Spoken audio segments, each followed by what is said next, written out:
Assalomu alaykum barchamizga. Survivor Nihongo no Yura desu.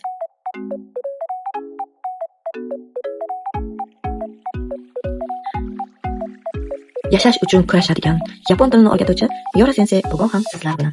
Endi biz undan keyingisi nimani o'rgandik? Mana buni olib kelaman. Birinchi bo'lib millat. Birinchisi millatingiz qaysi? Qayerda tug'ilgansiz? Qani aytingchi?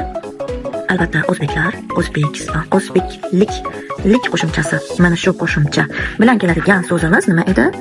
Nani? Jin. O'zbekijin. Nihonjin, Brazilojin. O'zbekijin, o'zbek. O'zimizga bekmiz, o'zbeklar, qani? O'zbekijin, mana shu bor edi, to'g'rimi? Keyingisi Yaponiya, Nihon. Koreya nima edi? Hankoku. Hop, yana nima bor edi? Angliya nima edi? Inglisi. Hindiston nima edi? Indo. Indoneziya nima edi? Indoneziya.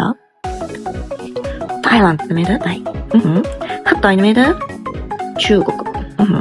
Amerika nima edi? Dollar kursini ko'rasizlarmi? Bir baland bo'ladi, bir tushib ketadi, bir nima bo'lmayapmiz. Hop, Germaniya, Deutsche. Menimcha shularni o'rgandim, to'g'rimi? Demak, ikkinchisi nima ekan? Shuni o'zida yozdim.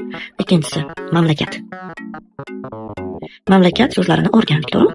O'zbekiston. Shunaqa so'zlar yaxshi ko'raman. Mana shu O'zbekiston yapon tilida O'zbekiston. Eng qiziq narsalar nimaligini aytaymi? Mana shu yerda hozir aytdim, Nihon, Hankoku, Igirisu, Indo mamlakatlar, to'g'rimi?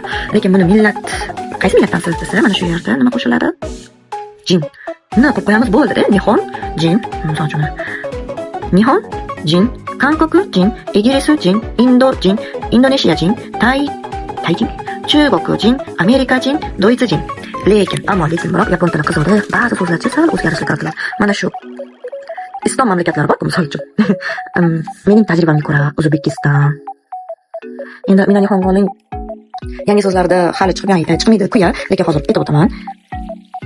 Qozog'iston, Qirg'iziston,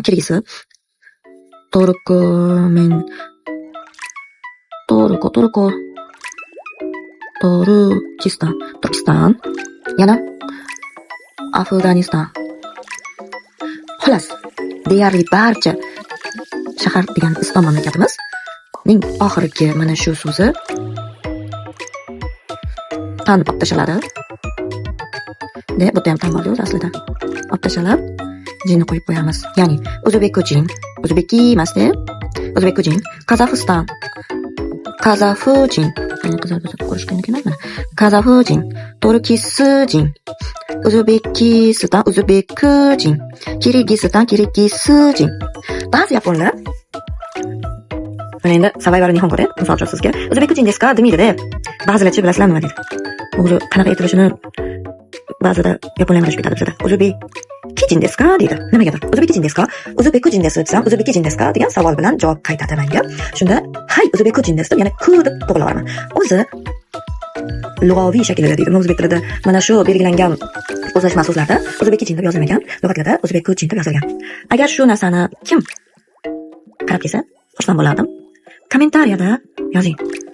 Kommentda yozing. Yaponlarda qanday aytiladi? O'zbek emas. Xatolashim kerak. O'zbekijin deyisharkan yoki O'zbekijin deyisharkanmi?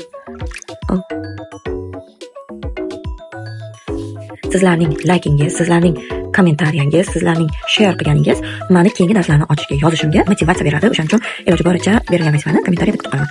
Xo'p, endi millatni aytdim. O'zbekiston kitobda yozilmagan narsalarni yozdim sizlarga va endi keyingisi, oxirgisi yozilgan obuna bo'lamiz, like bosamiz, share qilamiz va saqlab qo'yamiz. Sizlarning mana shu yordamingiz menga katta motivatsiya bo'ladi. Chunki mana shu narsalarni ko'rib, mening odamlarga foydam tegayotgan ekan, davom etsam ham bo'lar ekan degan fikrda bo'laman. Videoni davom etamiz. Xayr, salomat bo'ling.